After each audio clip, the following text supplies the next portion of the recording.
Welcome to Health and Wellness, your number one lively destination for all things health and wellness, where we'll be talking about and giving you inspiration, knowledge, and practical tips on how to enhance your well-being. My name is Ngozi Ibe, and together with me is my co-host Zuleha Chata. Today we're going to be talking about drug abuse, addiction. So we're going to be telling you and talking about addiction. And the title of this episode is Breaking the Chains. We want to, at the end of this episode, let you know that addiction can be, the chains of addiction can be broken, and there is hope at the end of the tunnel. So we'll start by unmasking what drug abuse is. What is drug abuse? What are those drugs that are abused? Those in the market, those on the streets. There are many names that these drugs come with. So Zuli, tell us. So what other names of drugs, or what's really drug abuse? What is really abuse is addiction per se. Yeah, addiction. When we talk about addiction, addiction is the substance that we take that we know that it has negative impacts, but we continue taking it. That's basically what is called addiction. So when you talk about drug abuse are either prescribed drugs or non-prescribed drugs that you take for proactive reasons, and it has negative impact on the health of the person that's taking it. Yeah, truly, there are many substances that can be abused. Yeah. Alcohol, there's alcohol addiction, there is drug addiction, there are meds. There's this one called ice, crystal ice. They call it Miri. There are cocaine. There are many drugs in the streets that people are, substances that people abuse. There's this is the hostile. There's monkey tail. Yeah. There is cocaine. There's people actually get high on waste products. Yeah. So medically, there are also substances, even Panadol, pain relief, painkillers. People also get high on painkillers. People get addicted to and also get addicted to it at the end of the day. Yeah. So today we're going to be, so most times people ask, okay, how did this situation start? How did these things start? How did the addiction come about? How did you find out about such drugs? So when we talk about peer pressure, one, then number two is exposure to substance. That means you have direct access to the substance. Then the issue about people that take pain relief. For people that take pain relief, maybe they have an accident or they are going through one or two things, and they give them that particular pills to subside their pain. Subsequently to its time, they get addicted to that particular If they don't take that particular pills, they cannot function. So think about peer pressure. With your friends, oh boy, take this thing now. How they put it, you're not fun if you're not taking this particular thing. Or you're a Jew guy. Yeah, you're not a Jew guy. Then you talk about social media, like it has become norms whereby you see somebody smoking and videoing it, or you see artists, our musicians video in their music video, we see cocaine in their hand. Role model. Yeah, if he's doing it, that means it's actually the right thing for me to do. It's like passing an information, so you get. So that is how it is. So there are many shared stories on experiences, how people started a life with their addiction. So some, like you said, they started by they had a pain situation and they were giving pain reliefs, and then with time they got used to it and they got addicted to it. I will not say it's normal. I will not say it's normal. It should be normal. It had a situation, and they started it sometimes unknowingly. So there is hope. There is hope for you to take a turn around, and say I want to change. I want to turn around.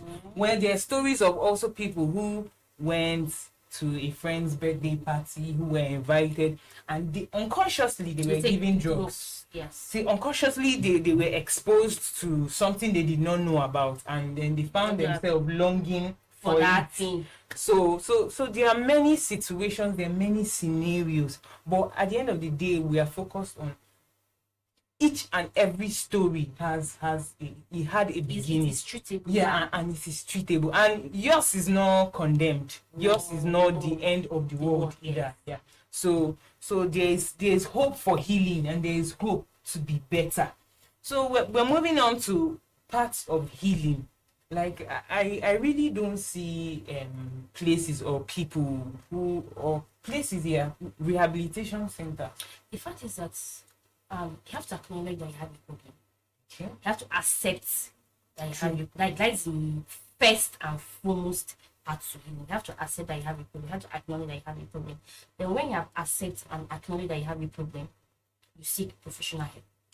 Then you seek professional help, go to therapy, you change your lifestyle, then you avoid places or people that trigger that addiction in you. That is the basic root part of it. Yeah, you that's true, because you hear people talk about, you hear people say, I'm not addicted to it. Yeah. I know what I'm doing. I can Yeah. I can actually consume my alcohol. I can consume my take of. I can control it. I can control it. But you are. That is why we say that you have to acknowledge and First. accept that you have a problem. Then when you have done that, you seek for professional help. Then you go for therapy. Then you go have support group. Like there's actually some people that drug addicts, and they are finding a way to actually out of it. So go for like minds. They share their story, their struggles, and how they overcome it. So you have to have a then seek therapy, then avoid places that trigger that.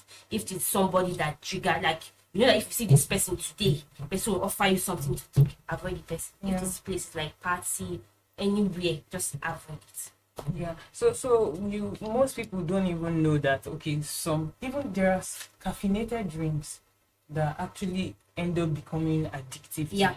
Coffee, and there's this energy drinks. Yeah. Some of them are really caffeinated, Yes. and because of that situation. Because when you know a drug is take it, like it gets you like high, like there's this feeling on top of the world, they can conquer everything, like as this state, as this house is like can move the mountains and everything. So that is how it is. So people should not get it twisted. You hear people make comments like, for me to be original, or for me to be inspired, I need to use some kind of drugs. There are ways you can actually get inspiration without having the influence of drugs. So in your system. Yeah, without having the effect of substances, those strong substances. One of the reasons why addiction is such a bad thing is, at the end of the day, you are doing more harm than good to yourself. to your body. You are doing more harm than good to your people. You are doing more harm than good to your loved ones. Yes. To the environment, to the society. Yes. Like the bad effect of the pros and cons of addiction. The pros is more than. Yeah, it is actually more than, okay. This brings us to the impact. So what does drug abuse, like addiction, what impact does it have to the person, to the community, and to the family? Society, it has like negative impact on the person. One, on the society, we are losing able men and Young women, men, young men and into the family. Talk about the social and economic trauma that the family go through. Yeah. Then to the society, like we said, we're losing young men and people. Yeah. So there was this period where meth was it was really becoming a crystal meth. They take it and they start jacking. Yeah. They begin to jack. You just be walking in you see somebody jacking and conversing. Like, yes. And then, so you know, these days people sit as norms. Okay, let's just find them. Like, so how can this person be productive to himself, to his family, to the community? So there's even a shame it comes with for a family or a family member that is addicted, that is dealing with addiction. You need to like hear stories of people who have dealt with addiction and the journey it took them to start to leave addiction and go back to themselves. Like is such a long tiring one and very emotional too. Some families even like cast their children off due to addiction. Yes. But today's program, so we're just trying to show you guys like if you're addicted or like some people are addicted and they don't know. So you have to like you said, acknowledge and accept it. That there's lights at the end of the tunnel as far as you accept and you are willing to actually overcome addiction. There's nothing that when it comes to addiction, if you put your mind and you're willing to overcome, there's no how you know overcome. Yeah.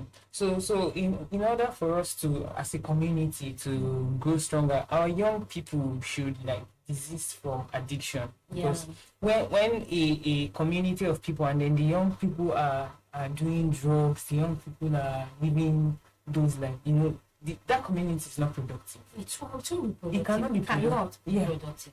So we need to take a step back. Like whatsoever, however anyone's coming at you and pressuring you, young men, children, whatsoever, pressuring you to do something, go to an adult, talk to the person, say this is what they want to, and you can stand out without joining. Yeah, and let's in a clear and friend mind tell the person, what is it party or just to go and visit somebody at anywhere that somebody offer you any form of drug or any substance that you don't know anything about, tell the person no, I don't take it.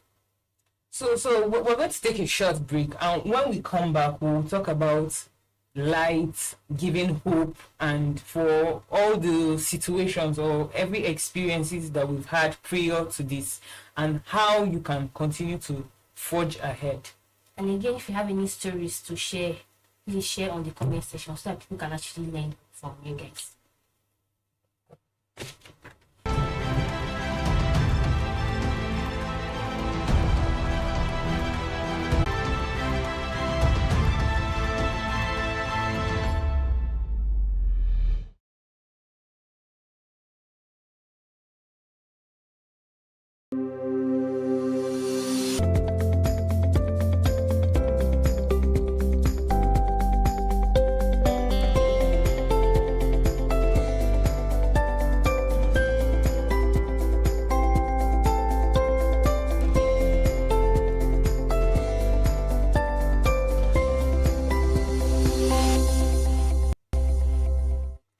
Welcome back. So we would like to hear feedback and comments from our listeners who are here. Is there a message of hope on addiction? A message that, okay, you've passed through, you've had an experience, a personal story. Please share with us. Can keep you anonymous. Yeah. So share with us, let us know, comments, tell us how you were able to come from that place to light. Yeah. Tell us how you were able to overcome the addiction, or as a family member that have experienced it, how you were able to give hope to anybody with addiction. So we're going to talk about like what is a message of hope? Like what can we do more to help people stay away and to also help people come back even if they've started already? Okay, I think we should have like drug education in schools, like not the mind one that we're that the students one that we're giving out. It's like intense drug education in each of the sector: primary school, secondary school, university. Then again, for people that are addicted already and that they are trying to come out of it, like I said, everybody is unique in their healing. So don't be hard on yourself. And I am rooting for you. True. So the truth is there's more we can do. And we need to also have open doors where people can go for groups Therapy. Yeah, group therapies, like all these AA groups. Yes. Yeah, I'm surprised. Like you go online and like I'm looking for an AA group. And you won't find. You won't find any. It's the stigma that comes, like, we stigmatize a lot in this one. The stigma that comes. Someone that actually acknowledge that he has a problem in life, right? And the person wants solution. So why the stigma? The stigma that comes, that actually comes with it. Like Nigerians, we like using this type of things as see women like amiable, like stigma that comes with it. That's why people, when they go through such, keep it To themselves. So dear, we need to make more. In fact, reach out to us. Reach out to us, and we will help. We will help you. Like locate people that can help you, that can mentor you out of that situation and bring you back to life. So the main thing is there is hope. There is hope, and you have not gone too far that you cannot turn back. All it takes is a step backward, one step. So you can always turn around. You can always turn around. This is us telling you that the chains of addiction can be broken. Yeah. So back to the title of today's episode, breaking the chains of addiction. So addiction can be broken. Don't see it as the end of your life. Don't see it as I can't go become like normal again. Like I've seen, or I can't. You can actually start, like renew hope can actually start from where you are. From where you are, you can start. From where you are, you can turn around. From where you are, you can start living a beautiful life again. So this is us telling you on this episode that this journey, no matter how hard it is, change is possible. Change is possible. And on this show, Zuleihat and I, we are telling you, we're giving you hope. There is change, there is a place for you. So turn around, come back, and we're rooting for you. So Leadership Newspaper is going to be having conference on the 7th of September. Yeah. A drug and NDLA drug conference. Yes. So you can also key into that and learn more. And if you have families that also someone going through addiction and finding a way back, there's also a place of empathy. Show love and kindness. Don't chase them away. Yes. So it can even help them to turn around and turn around for good. So Zuli, is there any last comment you have for final comment? Like I said earlier, everybody's unique in their healing process. Don't be too hard on yourself. And I'm rooting for you with love. So we are rooting for you with love. So there's a place for you here. Thank you for staying on this show. Thank you for joining us today. Thank you for joining us to break the chains of addiction. So stay with us next time. Do well to like, to share, to comment, and join us. Share your stories with us. Until next time. Thank you. Bye. Thank you for watching. For sponsorship and advert placements, please contact 080-3688-6158. Last Word Leadership Podcast Studio. You have